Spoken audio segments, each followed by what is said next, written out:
Welcome back, everybody, to the Shining Athletes podcast, our 5th episode. We have a very special guest, one of my former teammates and a good friend of mine, and get into what time management really looks like for a D1 athlete and a guy who went to Illinois.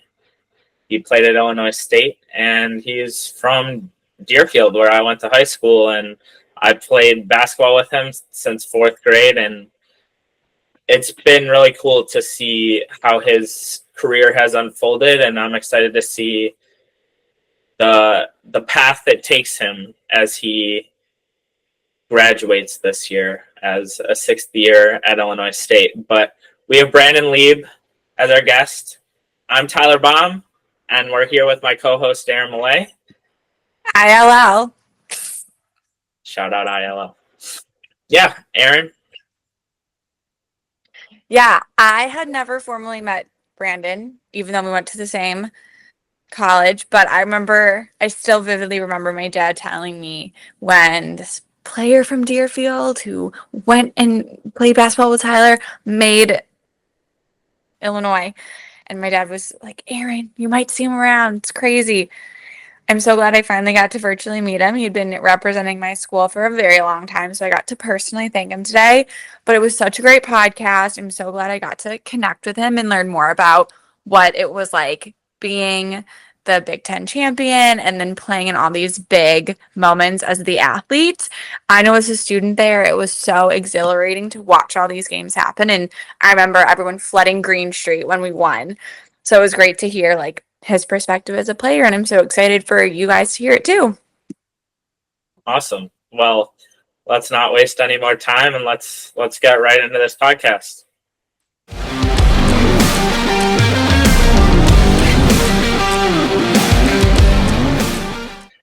Welcome, everybody, back to the Shining Athletes podcast. I'm Tyler Baum. I'm here with my co-host, Erin Molay, and we got another special guest, Brandon Lieb. Brandon Lieb, welcome to the podcast. Thank you for coming on. Thanks, T. Appreciate you having me. Of course. I'm excited to have Brandon on today. He had a very interesting recruiting process as he went through the recruiting process in COVID.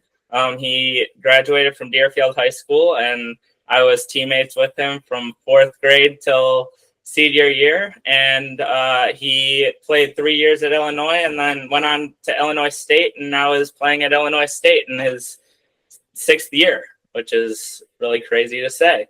But I'm excited to tell Brandon's story, and Erin, take it away. Brandon Lieb is a standout basketball player. But we are curious to know when you realized basketball was your true passion or when you first got into it. It's a good question. I think, so I'm the youngest of 3 brothers. Both my older brothers kind of played basketball growing up. So I really kind of followed in their footsteps. But I think I started playing, I would say around probably 5 years old. I think it was more of just something to do. All kids kind of, your parents put you in sports. I was in soccer, baseball. I did a little cross country in middle school. I think by the time I got to around 7th or 8th grade is when I really was like, I kind of want to do this. I realized that I was good at it. I enjoyed it. And it could kind of take me somewhere, and I wanted to chase that dream of playing professionally. So probably around middle school is when I really locked in on it.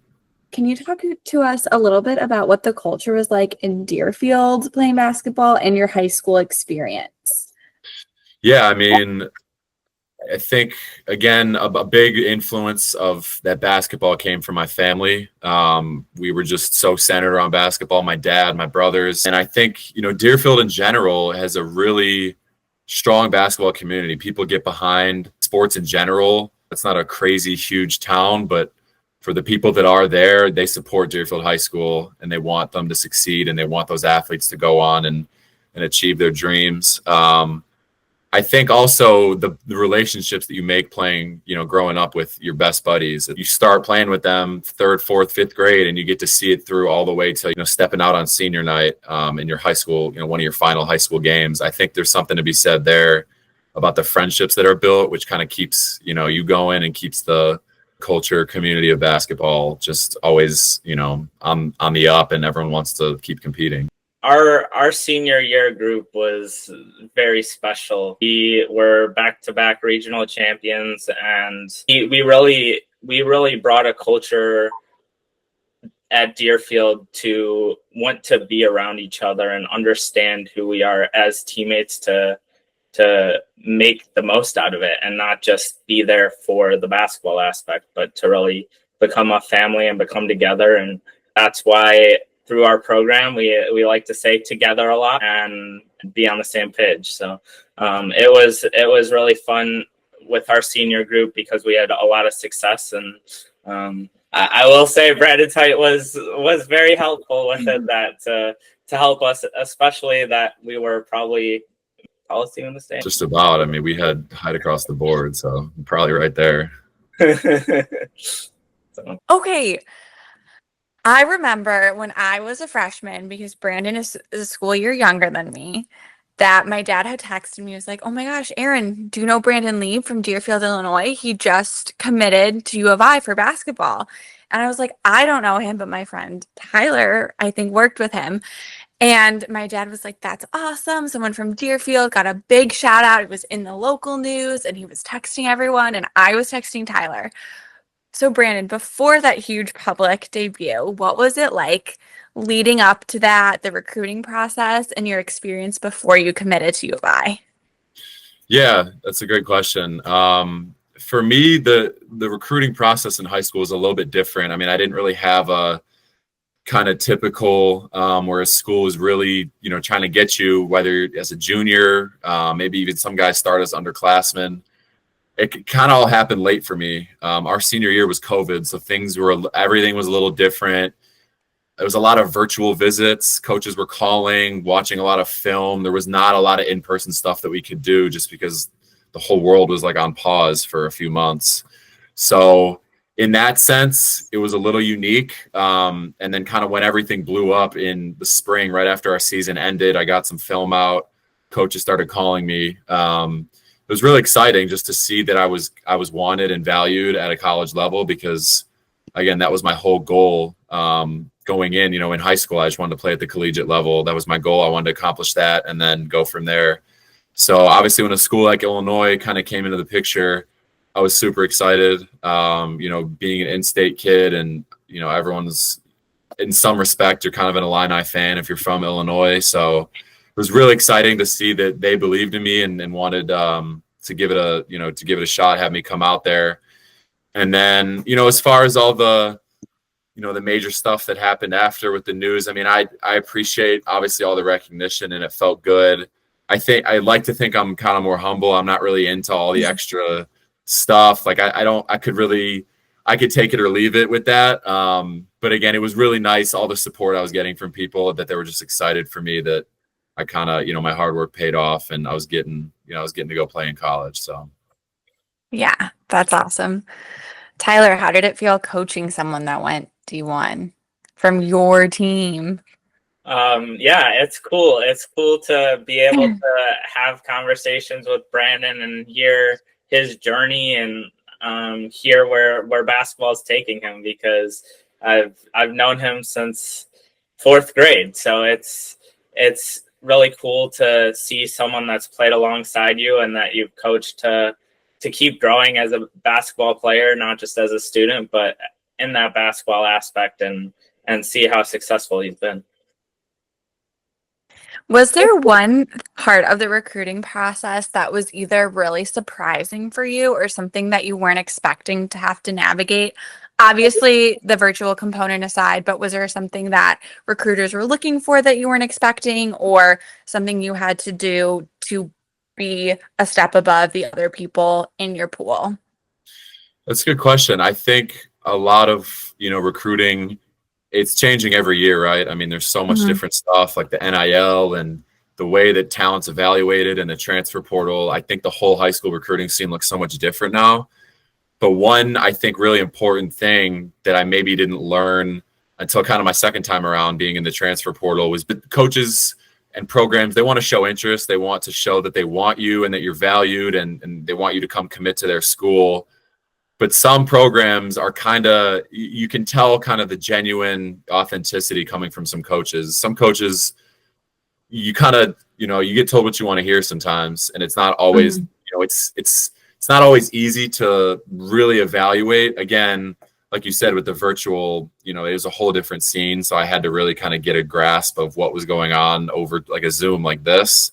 But I do think what I was surprised by is how much similar stuff you hear from different coaches.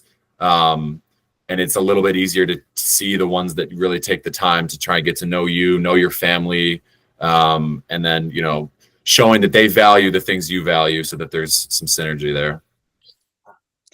Was there one part of the recruiting process that really led Illinois to stand out for you, or was it because it was a Big Ten in your home state that just had that natural draw factor?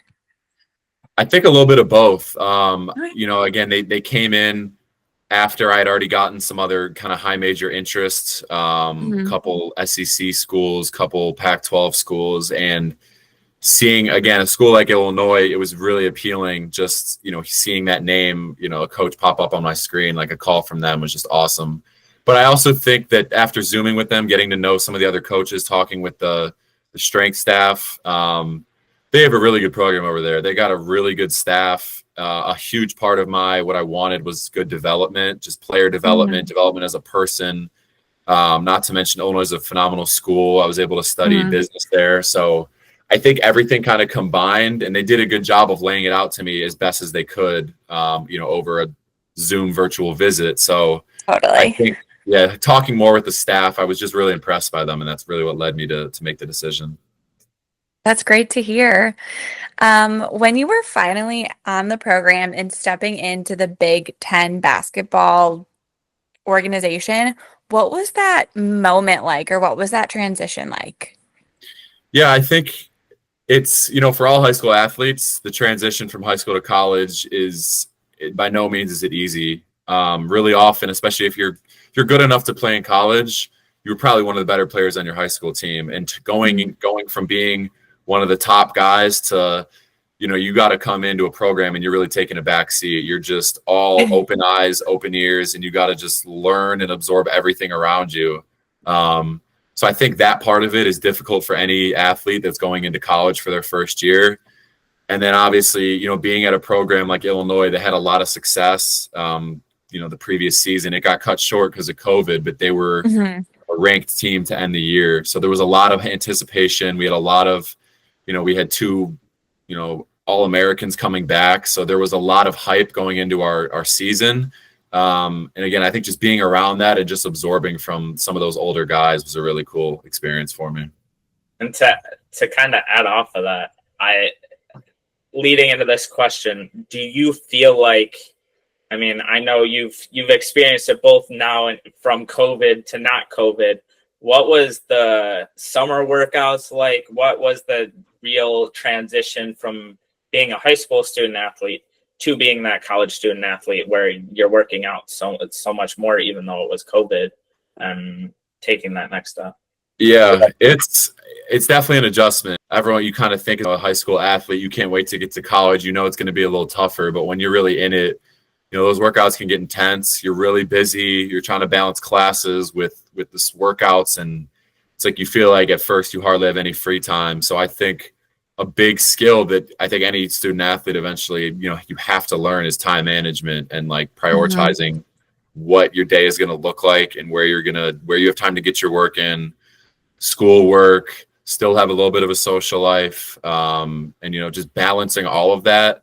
So, like that summer I came in, again, the summer is a little bit quieter on campus. Not as many students are there, and things are, we've workouts in the morning. Maybe you come back for a lift in the afternoon. You have a little bit more time on your hands. So I do think that transition is a little easier, but again, it's the intensity of the workouts there's definitely a difference. And you're playing with, you're an 18-year-old kid, you're playing with 22, maybe 23-year-olds who've already been in college for a few years. So it's definitely a lot at first, but I think having good teammates around you kind of helps you transition in.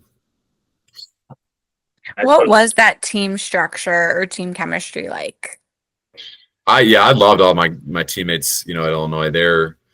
great guys. I came in with a freshman class, me and 5 other kids actually, so we had a pretty big group. I always say, like, being a student athlete, you kind of have a built-in friend group when you get on campus, which is nice because not many kids, you go to college and it's tough meeting people. It's tough finding, what do I want to do? Do I want to join this club? You're a student athlete. It's like you automatically have 14, 15, whatever it is, other guys that are just, you guys are going through the same stuff every day. And you're kind of just, you're going to gel with all of them just because of how much time you're spending with each other. I know you already kind of talked about like time management priorities. Were there any other big takeaways, or whether it's personal or academic growth, that you experienced between freshman year and the end of your time at Illinois? Yeah, I think, like I said, the time management stuff is something that you kind of learn as you go on. You have to learn it. And then, I think going through a vigorous routine like that as a student athlete, it can be tough on you. I know people talk a lot about, just finding joy in other stuff. And some days, like, you get up early, you don't want to go into practice. I think just being able to find a little bit of joy in it every day is what keeps people going, and being able to succeed. Because if you're dreading coming into practice and you're starting and you got to get up at whatever 5:30, 6 a.m. and you get to the gym and you're already just thinking about how you want to go home, you're kind of setting yourself up for failure. So I think just having that positive mindset is something I kind of wish I maybe mastered that a little earlier. I wouldn't say mastered it because I still think everyone has room to grow in that area, but being able to tell yourself again those positive thoughts and just looking forward to things is something I think I learned a little bit more closer to the end of my time at U of I. From that, I know it was a huge growth period for you in that time, but do you have any favorite moments or memories before you left U of I's program? I would say my sophomore year when we won the Big Ten regular season at home and then celebrating kind of on the court with everyone. Like, I don't think I'll ever forget that. I mean, that was insane. Yeah. I mean, my freshman year, we won the Big Ten tournament and it was a little different because there's no fans all year. And there were some fans at the game in Indy, but we couldn't celebrate and, really get to like celebrate on the court with families and students. So I think doing that in Champaign, my sophomore year was really special. Like being able to cut down a net and then just, seeing that arena, filled up and everyone just so happy for us. I think I'd probably mark that as my highlight over my 3 years there. So. Yeah, I remember as like a fan how insane it was. And like it was all the buzz, professors canceled homework, like it was a big deal. And Awesome. I'm an education major. We weren't like the biggest sports players by any means, but it was a huge thing. So it was amazing even as like a student. I can't even imagine the feeling it was like being on that team, like doing that work. For sure, 100%. Now, transferring could not have been an easy decision. And I know there must have been a ton of factors. So what kind of led you to that transfer process or start even looking to transfer to another basketball program? Yeah, I think kind of after my junior year, I really thought about it a lot. Like you said, it's never an easy decision. Taking a risk like that, you never know what's going to happen. You don't know if the school's going to want you, where you're going to end up. So it can be a little scary. I think I really relied on my parents and my family, people around me, friends, coaches that I've had growing up. So I think, finally being able to step into that, my biggest motivator for it was I just wanted kind of more of an opportunity to play. We had such a good team at Illinois and constantly getting such talented guys in. I think, the biggest reason was I wanted to, give myself a bigger opportunity to kind of, expand my game and show kind of what I can do, maybe in a bigger role. So I had that idea kind of going into it, knowing that I wanted to find a school where I was going to come in and have an impact. Not that I think every player 1 through 15 on a team is valuable in their own way. but obviously, I still was chasing my goal of playing pro for a career. So I think being able to get that exposure and playing more minutes was a big reason why I decided to leave. So Totally. Once you did leave, did that transition feel easier since you've been in college, or was it different because you're now coming in while another team has kind of built a chemistry? Like, what was that dynamic like? yeah, I don't think it's ever easy getting to a new school because there's just so much to learn in such a short amount of time. But I will say, being, if I was a freshman that transferred right away, that could be a little bit more chaotic than, okay, I've been in a program for 3 years. I kind of know how it works. I know you got to learn what coach wants you to do, doesn't want you to do, ways that you can, impact and connect with others. Like, I think having that experience under my belt was a big help coming into a new program, especially the place I found here. I mean, the culture that we have here, and like the coaches and the players, the people that we have around, like I don't know how many programs would really rival that. I think everyone that comes in here is so happy with their decision and just loves being here every day. So that really made it a lot easier. I don't know if I could say that about every school. It's, like I said, entering the portal is a big risk. You don't know what you're going to find, if you're going to end up. Totally. Maybe you'll get to a school that sounds great, but when you get there, it's not all what you thought. So it can be a big risk. But I think the people here really helped with that transition coming into a new place. That's awesome. Now that you're at Illinois State, how would you say your role, either as a team leader or as a player, has evolved since you first joined their program? I think, honestly, in a huge way. I think I've really grown as a person since being here. Transferring and making that decision, I feel like, was a big step in my life, just being able to bet on myself. And, stepping into a leadership role, especially at a new school, is not easy. My first year here, I was a senior in my 4th year of college, and we had some other older guys that have been here before, and they really they're able to show you, what is expected of you. Every coach is different. Every coach wants something different. So seeing how they acted and being able to kind of learn from them, I think it really helped me going into my second year. I was voted a captain as my last year for my 5th year of school. That's so exciting. Yeah. Congrats. And it's like, honestly, yeah, I appreciate it. And honestly, that's probably one of the best honors, like having your teammates see you as a leader and showing, that they want you as someone representing your program was one of probably the best honors I've had. So I think being able to, a big thing coaches a lot say is like being able to lead yourself before you lead others. You have to be able to carry yourself, lead by example, do the little things that are going to show the younger guys coming in or transfers coming in what we've established here and what's expected of you every day. That's great. I know you're already a captain, but do you have any other either personal, athletic, academic goals set as you're heading into year 3 at Illinois State? Yeah, we talk all the time as a team. I mean, we want to win the Missouri Valley this year and get back to that tournament. Illinois State hasn't been since 1998. So we're due for a tournament appearance. We had a really good team last year. We ended on a good note. So that's all we've been talking about all off season, is just chasing that goal of winning.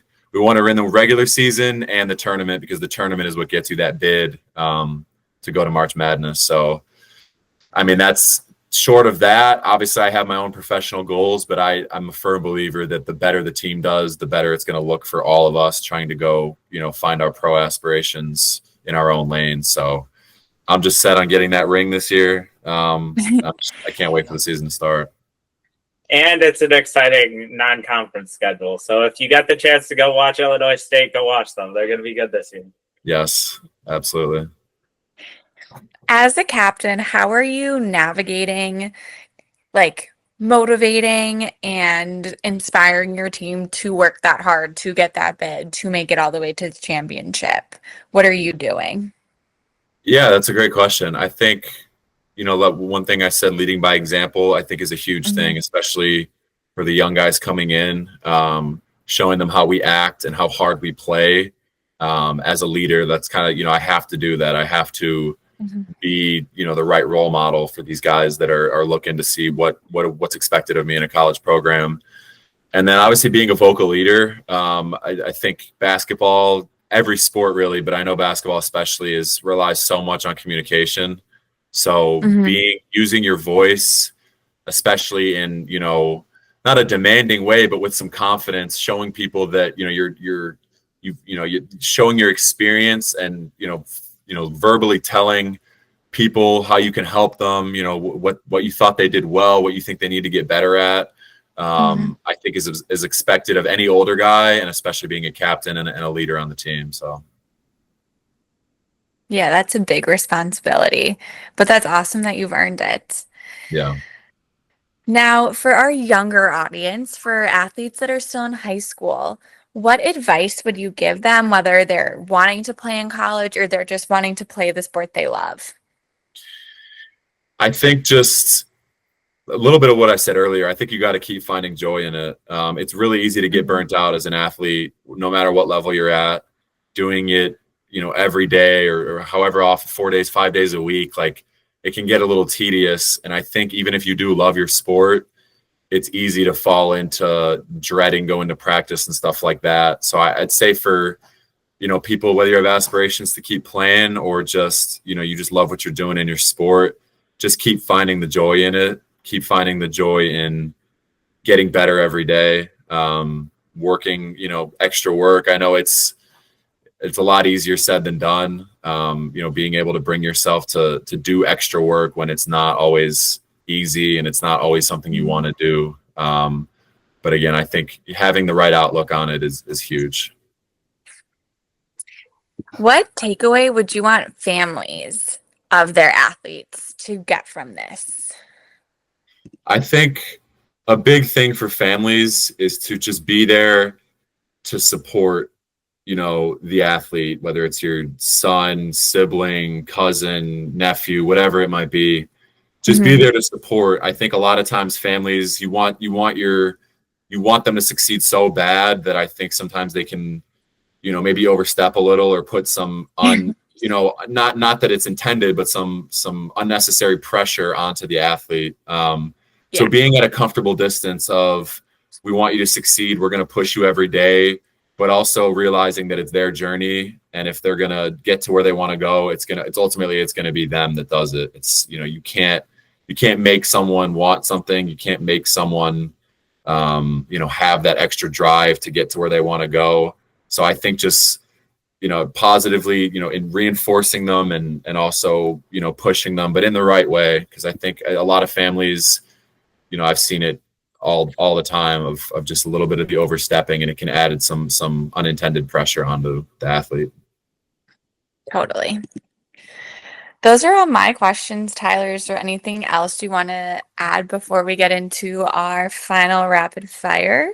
No, I think Brandon hit it on the dot. I think it's really important for families to hear that and understand that perspective, because this is why we started Shining Athletes and really wanted to pursue helping student athletes as they move forward from high school into the transition to college, not even just as an athlete, but as a student, because it could be such a hard change, but also it's not just about the decision, it's about the right path that you're taking to get to where you want to be. And obviously, as everybody in the audience can see, Brandon's done that, and he's put himself in a great position to where he wants to be. So it's really important. I think it's really important for the audience to hear that perspective and understand kind of what the true thought process is of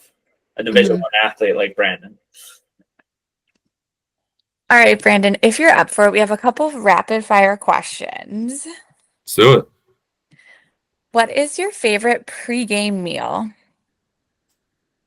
Pre-game meal, I'm going to go like little pasta and chicken, nothing too heavy, but some carbs to load up before game. So, what is your go-to pump song? That's tough. I listen to all kinds of music. When I'm working out, I don't know if I have a song. I'll go artist. I really like Future. I think when I'm working out or like trying to get ready for a game, like it's all a lot. He has a lot of good stuff. So I listen to Future. Totally valid. Who is the toughest player you've ever guarded? Toughest player I've ever guarded. I'm going to say Zach Edey because I played him when he was at Purdue and playing.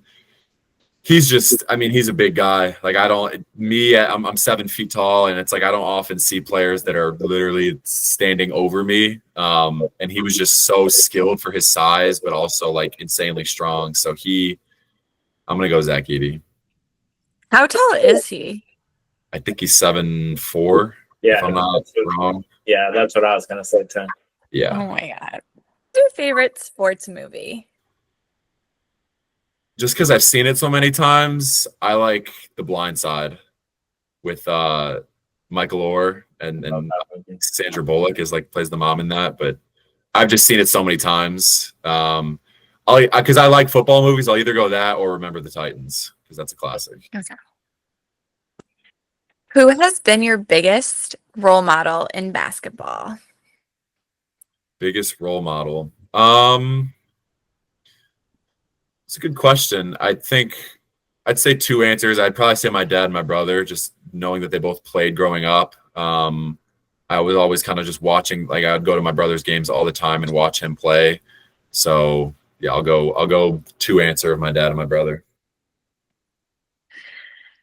So in any timeline, in any lifetime, who would your dream teammate be? They could be dead, alive, playing, or retired. Anyone. Who would it be? I'm gonna go. So I watched. I don't know if I'm sure you guys have seen The Last Dance, like the Jordan documentary. Yeah.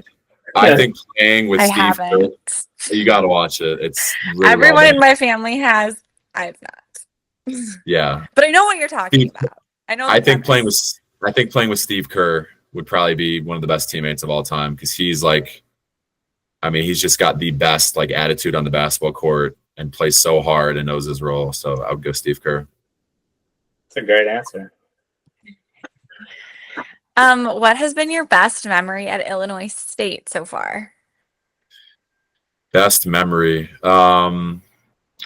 So last year I sat out, I redshirted. I had a little bit of an injury on my finger and I had some surgery. So, playing last year, I wouldn't say, I didn't have huge highlights on the court, but we actually won a postseason tournament, the CBI, which was down in Daytona, Florida.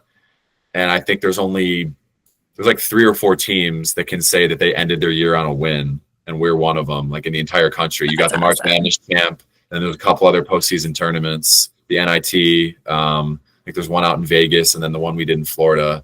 So winning that, obviously I wasn't playing, but like I was, still a captain and a huge part of the team. You're part of the team. Yeah. So I think I would say winning that CBI in the spring last year was probably my highlight so far here. That's really cool. Do you have a favorite sneaker or brand of sneaker? Basketball shoes. I love KDs. Those are I've been playing in those if I can find them like every year. I wore them in high school. I'm wearing them I wear them now. It's like my favorite basketball shoe. I think outside of that, I always just usually wear Nike just because that's kind of both of the schools I've been at have been Nike schools. Basketball wise, KD shoes are the best in my opinion. What size shoe are you?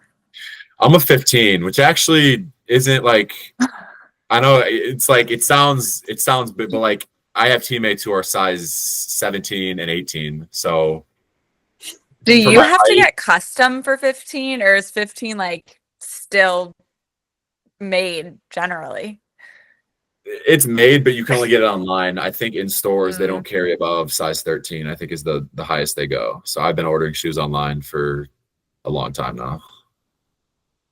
That's insane. I still wear kid shoes, so anything that's like adult just seems ginormous. Okay. Final rapid fire question. Do you have a favorite post-game tradition or ritual? I love hanging out with my teammates after a game, even if it's a loss. I think it's really good to be with them. Just just relaxing. I think whether it's something simple like just you watch a movie or something, or just hang out. I like being with them. I don't like it's easy after a loss. Everyone can go their own ways and just be sad about the game. But I think spending time with each other is my favorite thing to do. So I love that. I think that's a great question to end on. That's all I have for you, Brandon. Thank you so much for taking the time. Coach Tyler, any last closing words?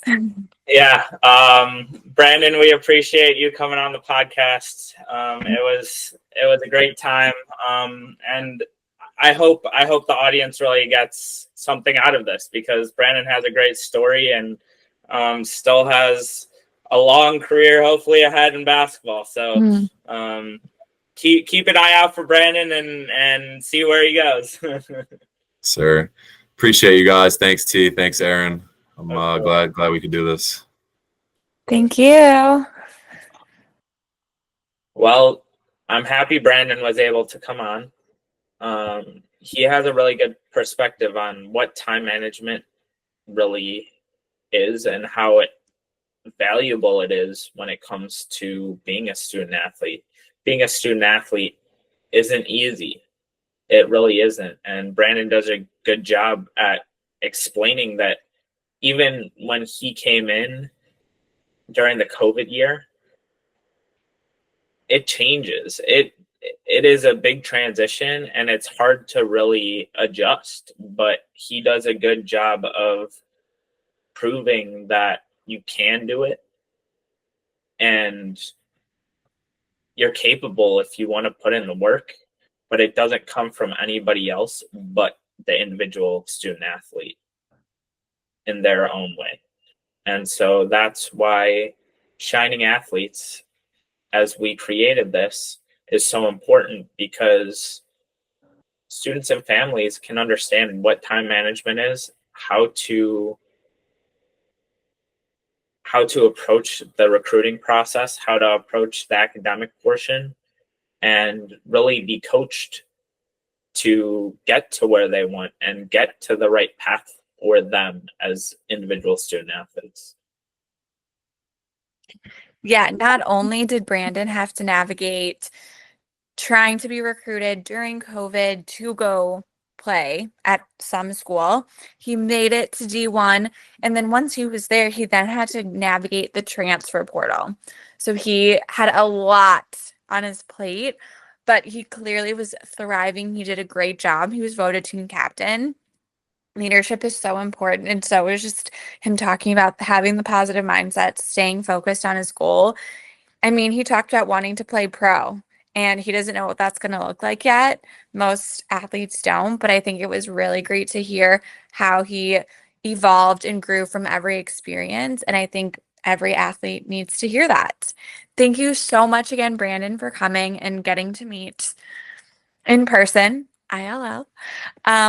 But until next time, keep working, keep shining, and keep chasing your goals. Peace.